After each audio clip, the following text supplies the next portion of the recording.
our beloved Boss Mike Cervera. Nako po, Diyos ko po. Eto nga si SP, mga kababayan, si SP Escudero. Opo, abay nagpahayag nga daw na ipagpaliban ang impeachment trial ni Aling Buday. Oo. Pero mga kababayan, alamin na muna natin ang dahilan bago tayo magkomento. Eto na nga daw ang dahilan. Kasi daw, may kailangan na mga maipasang mga batas na dapat unahin daw.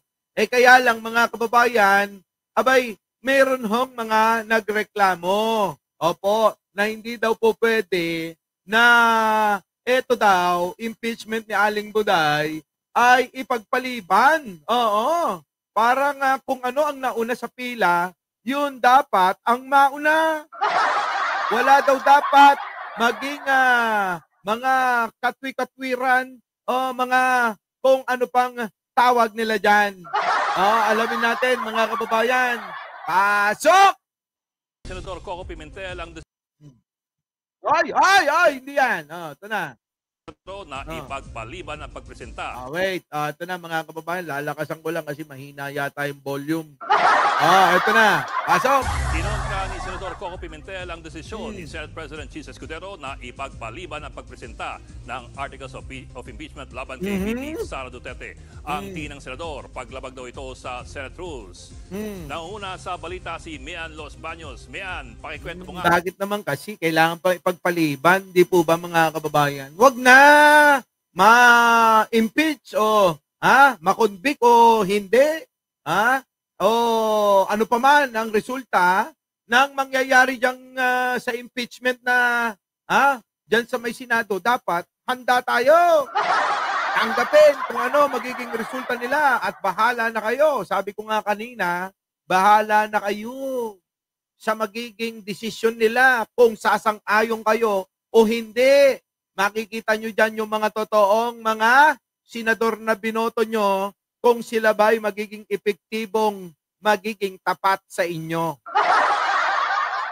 Kung nagkamali kayo, kung nabudol kayo tulad ng 10,000, baka mabudol din kayo sa 2,000 at baka mabudol din kayo dito sa pagkakampi-kampihan nila. Dito sa usapin ng impeachment trial ni Buday, mga kababayan, dapat wag isaalang-alang ang kakampi mo sa politika. Kahit na ano pa man ang inyong ugnayan, ng nasasakdal na si Aling Buday, pagka po ang interes ng bayan ang nakasalalay, dapat po doon po tayo tumindig at tumayo. Ganun po dapat ang maging pananaw ng mga binoto nating mga hinayupak na magnanakaw ng bayan. Diyos ko pa! Sige na, ito na, tuloy! Paano ba ito na pagdesisyonan ng Senado? Yes, Bok, magandang gabi sa'yo. Nagkaroon nga kasi mula ng LEDAC meeting kahapon. Ito yung Legislative Executive Development Advisory Council kung saan pinangunahan mismo ni Pangulong Bongbong Marcos yung meeting kasama yung mga senador. At doon natukoy nga nila yung 12 urgent at priority bills sa tingin ng Senate President Chis Escudero, dapat munang aksyonan ng Senado, maipasa man yan o matakal. Tingin niya, yun ang dapat na mauna kesa nga yung pag-aasikaso dito sa impeachment complaint laban kay Vice President Sara Duterte. Dahilan kaya inurong muna yung pag-convene ng impeachment court dapat from next week ginawang next week. After yun, yun naman pala. Yun daw ang katwiran netong si SP, ha? Ayun naman hindi na nga maasikaso si Heart Evangelista. Kakatrabaho diyan sa Senado nitong si Senate President. Atalay! Yung LEDAC meeting kahapon, sumulat si Senate President Escudero kay House Speaker Martin Romualdez kung saan sinabi nga niya na from original June 2 na pag-report out ng prosekusyon ng Article Ito pala yan, mga kababayan, ano? Ilan tulog na lang, 2 tulog na lang, impeachment trial na! Oo! Oo! Ang kinakaabangan ng maraming mga Pilipino, mga kababayan.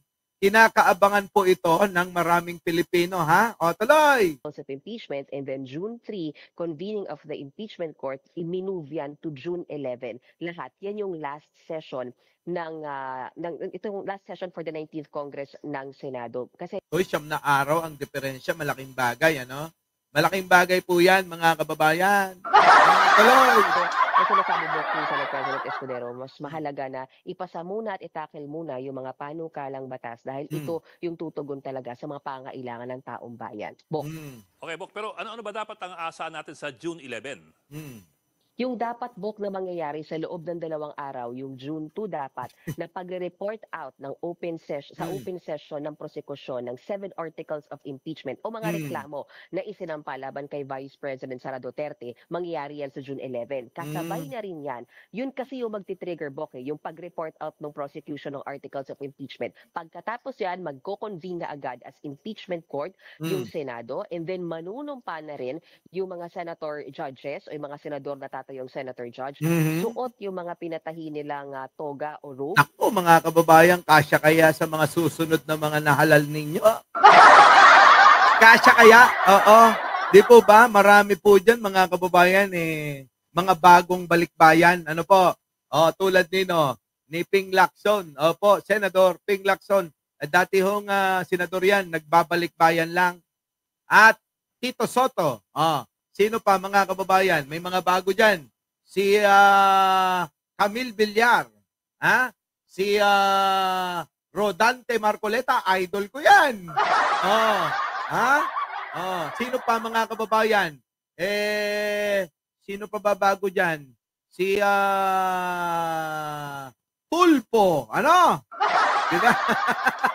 Yung mga kababayan ang daming bago. Ngayon, mga kababayan, dahil medyo ilang buwan pa o may halos 1 buwan pa bago po magpalit ng mga senador na mga nagretiro at mga talunan, at papalitan ng mga bagong nanalo na 12, mga kababayan, dito siguro maaaring iniisip ng pamunuan ng Senado na pinangungunahan ni Chis Escudero na baka pwede para wala nang palit-palit, hintayin na natin yung pagpapalit ng mga bagong senador.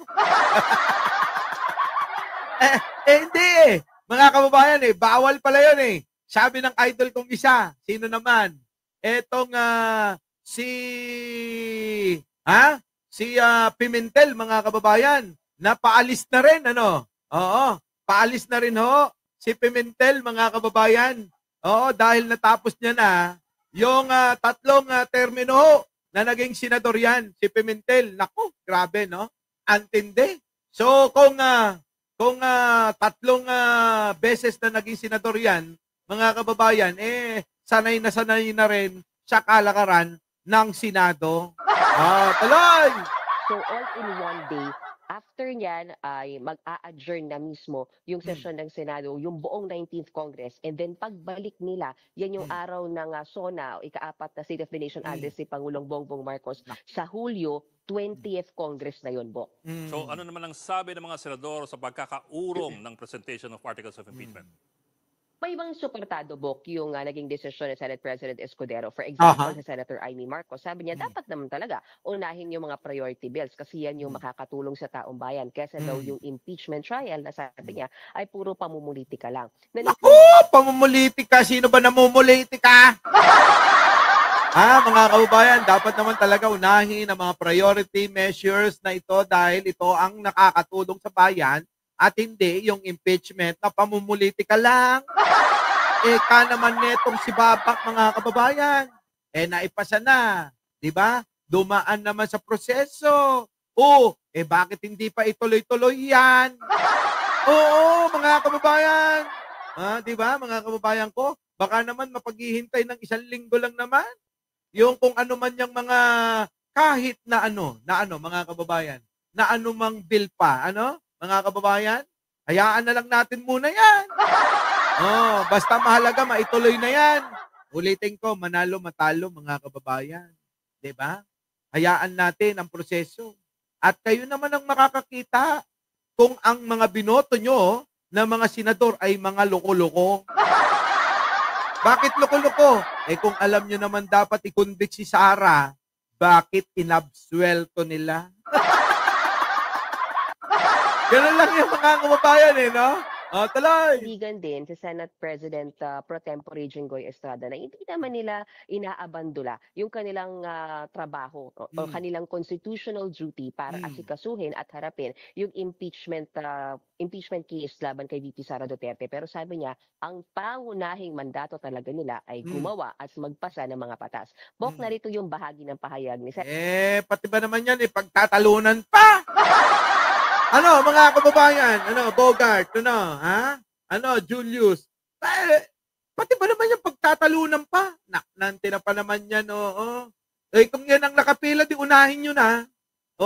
Kung meron kayong mahalaga na mga bill na aaprobahan o kailangan talakayin, baka pwede naman na paghintayin nyo kahit bahagya, di ba? Bahagyang oras at panahon lang yan eh. Ang mahalaga, mga kababayan, huwag ninyong bibiguin ang taong bayan sa kakaantay ng impeachment na yan. Bakit? Abay, excited na kaming lahat eh.